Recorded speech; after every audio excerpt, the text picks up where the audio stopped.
I've been looking at this bunch of cards for quite a while now, and I finally decided to give it the proper archetype analysis treatment for two reasons. First off, I want to give you a bonus video until the Persona 5 Dancing in Starlight Let's Play comes out, because it'll be quite a bit before you see that. And second of all, for the sake of completion, since this is one of my favorite collection of cards in the game, because it was used in my favorite Yu-Gi-Oh anime of all time, one of my favorites. You can always debate whether this or Reigns is the best. But yeah, this is basically a collection of a powerful bunch of dragon synchro monsters, which were commonly used by multiple people throughout the 5D's anime and manga. And today we'll be going through most of them, well, some of them, I should more specifically say, because most of these I've already talked about before, because most of them have their own respective archetypes to go with them, with a few exceptions, and said exceptions will be taken a look at in this video. And as you all should know, the Signer Dragons are Stardust Dragon, Red Dragon Archfiend, Black Rose Dragon, Black Winged Dragon, and Livestream Dragon, which is the evolution of Power Tool Dragon, which originally wasn't a Signer Dragon. And one more dragon, which we will be taking a closer look at here, since she's the only Signer Dragon that does not have a respectable archetype tied to it. And that is Ancient Fairy Dragon, which is a level 7 Dragon Synchro with 2100 attack and 3000 defense. And it's completely generic, and once per turn you can special summon a level 4 or lower monster from your hand. You cannot conduct your battle phase the turn you activate this effect, and once per turn you can destroy as many field spells on the field as possible, and if you do, you gain 1000 life points. Then you can add one field spell from your deck to your hand. Okay, so first of all, this used to be for the longest time considered the absolute worst Signer Dragon before Blackwing Dragon came out. Yeah, heck, even he was better than Ancient Fairy Dragon to an extent. But come the year of 2018, I believe, or 2017, I'm not quite too sure. And as you all know, Ancient Fairy Dragon got banned on that ban list, and is still banned to this very day at the time of this video's upload anyway. Because, yeah, this bunch of effects is actually very in line with what modern FTK decks love to constantly do. Because what you got here is basically the best of both worlds. You have some field spell recycling and searching. Well, searching more than recycling, and some play extension at the cost of you not being able to do your battle phase that turn, which is kind of annoying. But yeah, not only can you summon any level 4 monster, which is a huge deal, and it's even a soft once per turn on both of the effects. And yeah, you can this basically incentivized a lot of decks, especially archetypes who have more than one field spell, to run as many of those field spells as possible in order to Ancient Fairy Dragon to search it.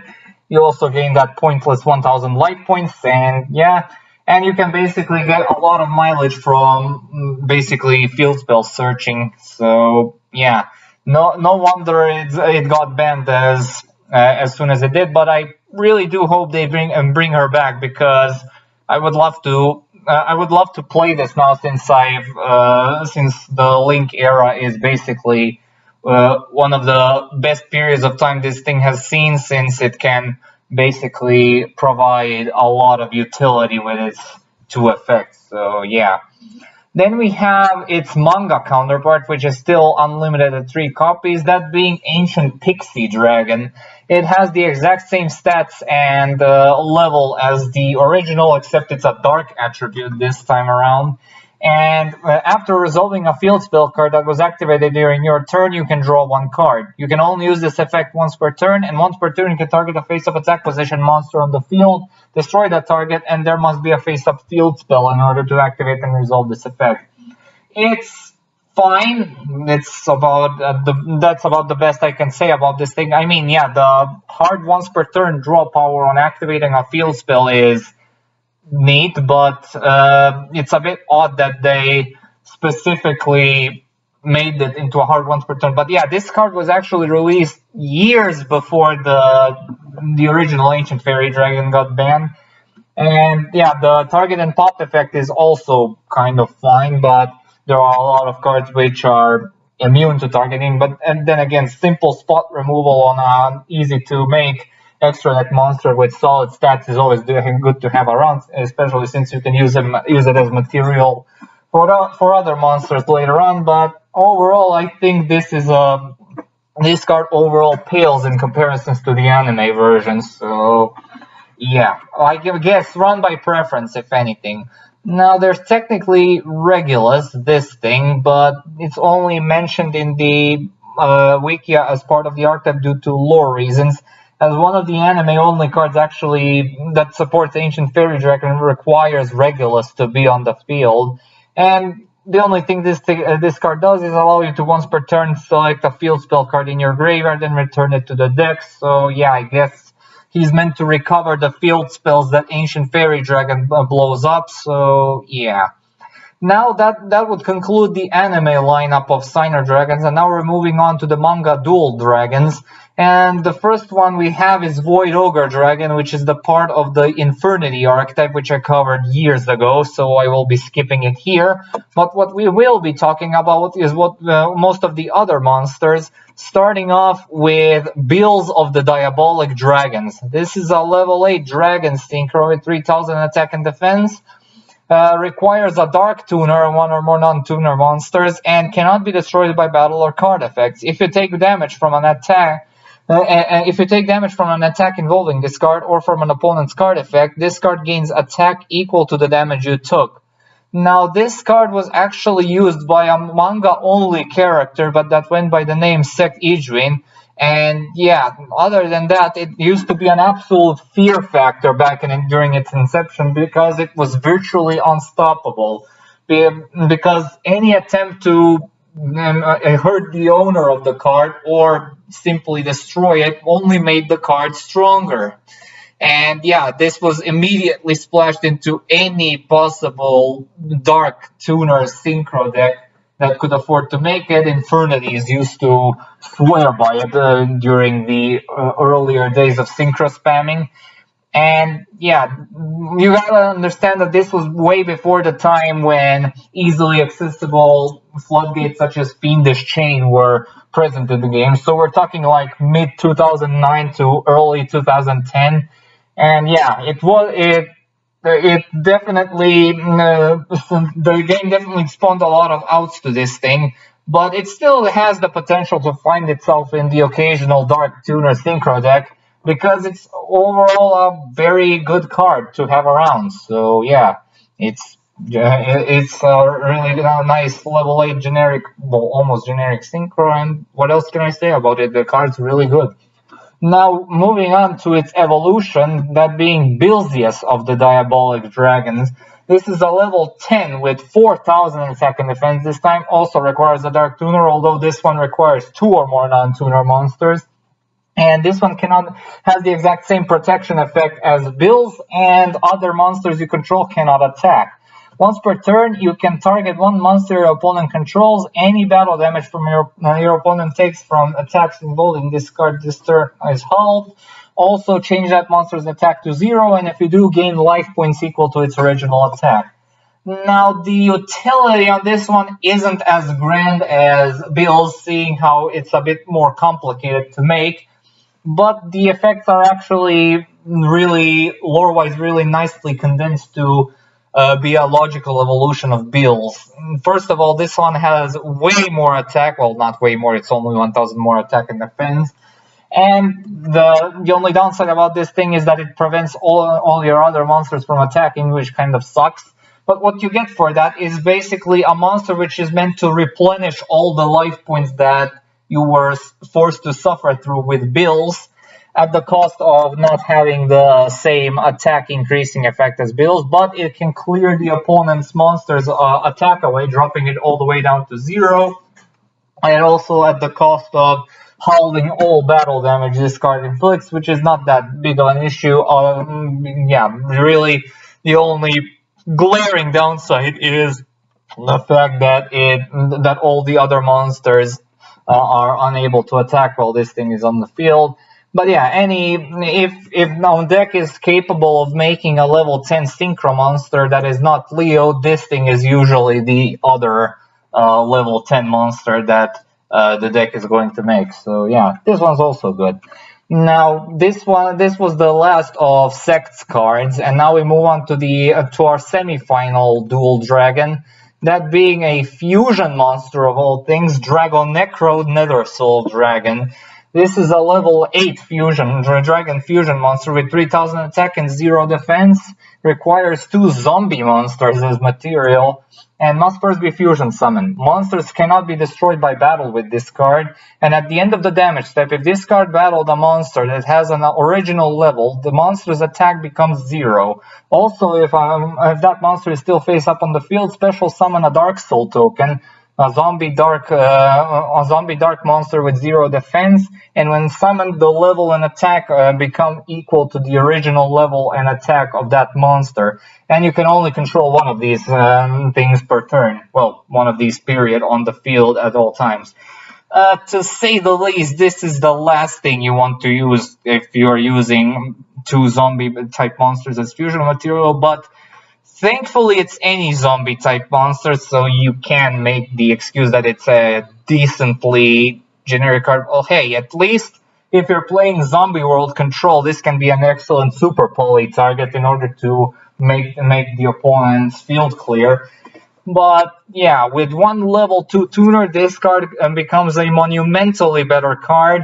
That being Dracocytos Corrupted Nether Soul Dragon, which is a level 10 dragon synchro with 4000 attack and 2000 defense, requires a dark tuner and not one non-tuner dragon type monster, and cannot be destroyed by battle. When this card destroys an opponent's monster by battle and sends it to the graveyard, you can activate this effect. This card can make a second attack on an opponent's monster in a row, and during your standby phase, you can target one face-up monster your opponent controls. Its attack becomes half its current attack, and if it does, inflict damage to your opponent equal to that lost attack.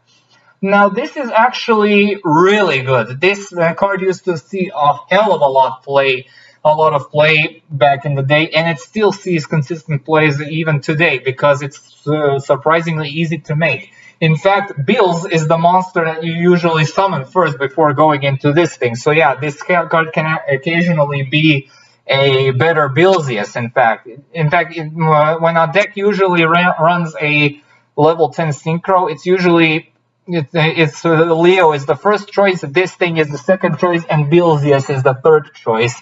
So yeah, also I didn't explain who the user of this card is. The user of this card is actually Roger Godwin, who goes by the alias of Skeleton Knight in the Yu-Gi-Oh! Fight These manga.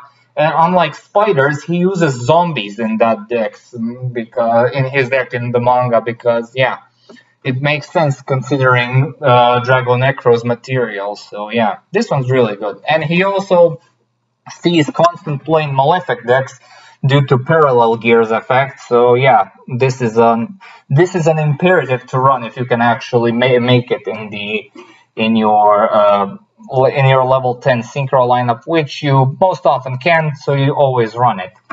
Next up, we have the very last Duel Dragon before we move on to their boss monsters, if you can call them that. The last Duel Dragon, wielded by Rex Godwin, Roger Godwin's brother, is Ascension Sky Dragon, which is another level 10 dragon. This one is completely generic, has undetermined attack and 3000 defense. And if this card is synchro summoned, it gains 800 attack for each card currently in your hand. When this card you control is destroyed by your opponent's card and sent to your graveyard, and if all monsters that were used for the synchro summon of this card are still in the graveyard, you can special summon all of them, but their effects are negated, and you can only use this effect once per turn. Now, there's quite a bit to take in here. First of all, this thing is simultaneously a better and worse Slifer the Sky Dragon. Well, Slifer the Sky Dragon has the potential to become a really beefy beatstick by having lots of cards in your hand, 1000 for each card, as we all know. Its summoning condition, well, the fact that you need to tribute 3 monsters in order to normal summon it, in order for him to stay on the field at all, is supremely annoying. And yeah, he also eats up your normal summon. And not to mention that the cards in Slifer's hands are vulnerable to hand rip effects, which makes him lose attack if the hand rip effects go through. But it was made up with a nice control effect, which basically is able to instantly pop any monster with 2000 or less attack that gets summoned onto the opponent's field in attack position. But yeah, but combined with Blackguard and Slifer the Sky Dragon becomes a very potent control based boss monster. Well, Ascension Sky Dragon here is not too difficult to summon. He does not occupy a main deck of a monster slot and is not completely unsearchable, unlike Slifer the Sky Dragon, due to being a synchro monster, a generic level 10 synchro monster. And his hand is a lot safer than Slifer the Sky Dragon's, because once you summon him, the attack gets registered, and you can freely use up cards in your hand to further your plays, unlike with Slifer the Sky Dragon. However, the boost is a lot less prominent than Slifer the Sky Dragon, as this thing only gets 800 attack per card. So fully powered up with like 6 cards in the hand, this thing is going to have a lot less cards to work with, which is 48,000 attack, while Slifer will have 6,000 with his full hand. And not to mention the lack of a very good effect like Slifer the Sky Dragon's. Well, I call it very good because it still requires a lot of setup to be really good on Slifer the Sky Dragon, is replaced with a floating effect, which brings back all the monsters that you used for the synchro summon, which I presume a lot of times you won't even be able to do it. So yeah, this one is a bit of a meh in my opinion. So yeah, at least it has freaking amazing artwork. That's the best thing I can say about it. And its purpose is basically being a huge beatstick. Well, I mean, you can basically use this thing to crash into something and then resummon all your monsters in order to gain all that lost advantage and continue your plays, but that's still something very specific, and yeah, not really worth it. Okay, now that does it for all the singular dragons and their evolutions. And yeah, I obviously didn't list the evolutions of all the anime signer dragons because I already did so in their respective archetype analyses. And now let's move on to the final 3 cards, which are the boss monsters of the archetype that tie them all together. The first one being one of the most influential synchros of all time, that being Ultimatezulkin, a manga monster based on the Crimson Dragon, who is a level 0 monster. And yeah, this card's original level is always treated as 12. And it cannot be synchro summoned and must be special summoned from your extra deck by sending 2 level 5 or higher monsters you control with the same level to the graveyard, 1 tuner and 1 non-tuner, and cannot be special summoned by other ways. And once per turn, when a spell or trap card is set on your side of the field, except during the damage step, you can special summon a power tool synchro monster or a level 7 or 8 dragon type monster from your extra deck, and cannot be targeted for attacks or by card effects while you control another synchro monster. Now you should perfectly get the idea behind this thing. For 2 level 5s at least that are tuner and a non-tuner, you get a monster spawner for every signer dragon in the game, and honestly it also works with non-signer dragons due to the phrasing of the effect, because yeah, this thing can also shit out powerful monsters such as Crystal Wing Synchro Dragon, Borreload Savage Dragon, and all the other level 8 Synchro Dragons which you might be running, which are also used. Clearwing Synchro Dragon is also another option. Yeah, this thing can basically shit out anything you want, and so all for the simple cost of setting a back row piece of all things. So yeah, this building decks around this thing can actually be really, really easy. especially with the usage of instant fusion. In fact, this guy is one of the reasons probably why instant fusion is still limited to this day. And I think that ready fusion is also going to face a similar punishment due to this thing's effect, seeing how it's still at 3. So anyway, this card even saw play in vampire decks, if you can believe it, due to their very outdated level 5 focus. But nowadays, when vampires are more focused on the level 6 aspect, it doesn't see as much play. But it can still be a decent surprise if you're building a vampire deck that is centered around this thing. Absolutely go all out with this thing if you're playing a Zulkin deck. Now, the next monster is kind of interesting and weird at the same time, because our next monster is Phantasmal Lord Ultimatezulkin. That is a weird name, I agree. It's also a level-less monster with same stats as Ultimatezulkin, and it has the same level treatment effect as Ultimaya, and cannot be synchro summoned and must be special summoned from your extra deck by sending 2 level 8 or higher monsters you control with the same level to the graveyard, 1 tuner, 1 non-tuner.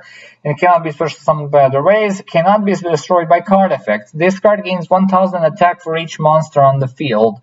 Once per turn during either player's main phase, you can special summon the same number of Ultimachin tokens. Yeah, I can't read it. It's a very weird word and the card is very small. The text, I mean.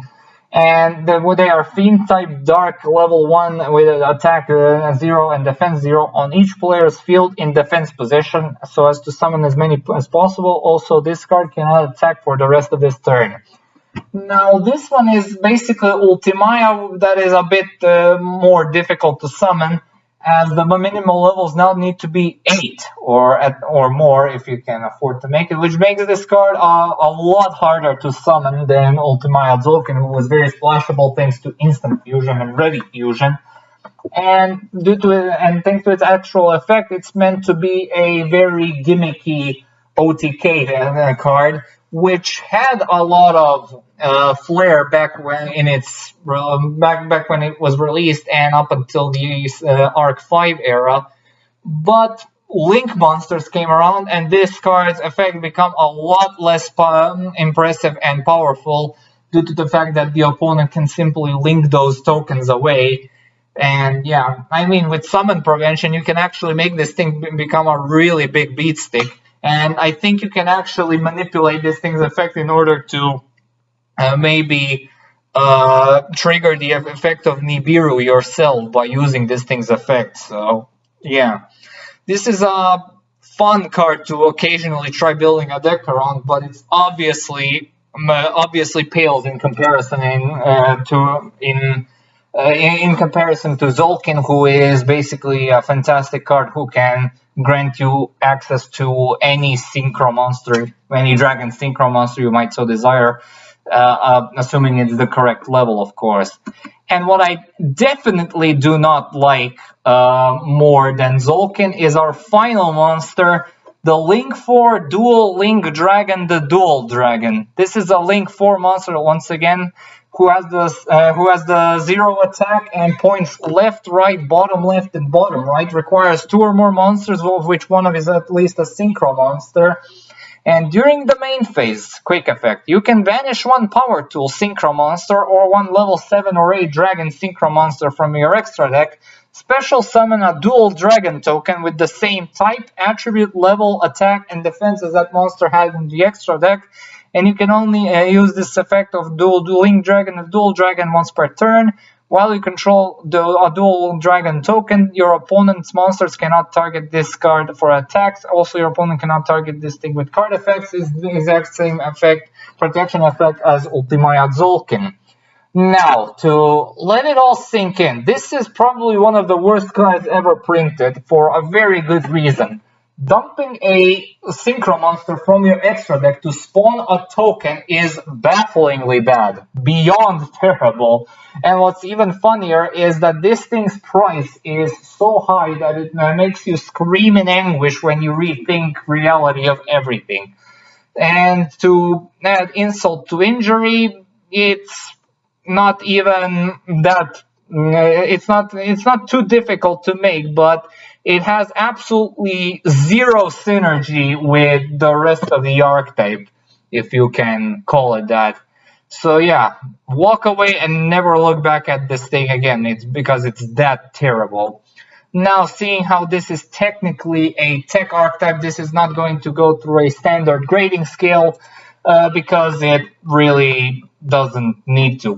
Because you use these cards as your extra deck toolbox options in basically any deck that can afford to make them. And yeah, I already went into this in some of my previous videos, so I will cut myself short here. And holy Jesus, this video is already 25 minutes long. I honestly did not expect it to go over 10 minutes. It's the things you learn. Anyway, thank you all so much for watching. Stay tuned for more results and updates. Comment, like, and subscribe. Be sure to check out my Patreon when you got the time. Maybe drop a few donations if you feel like it. And as usual, I'll upload the next vid whenever I can. So see you all and have a good day. Peace.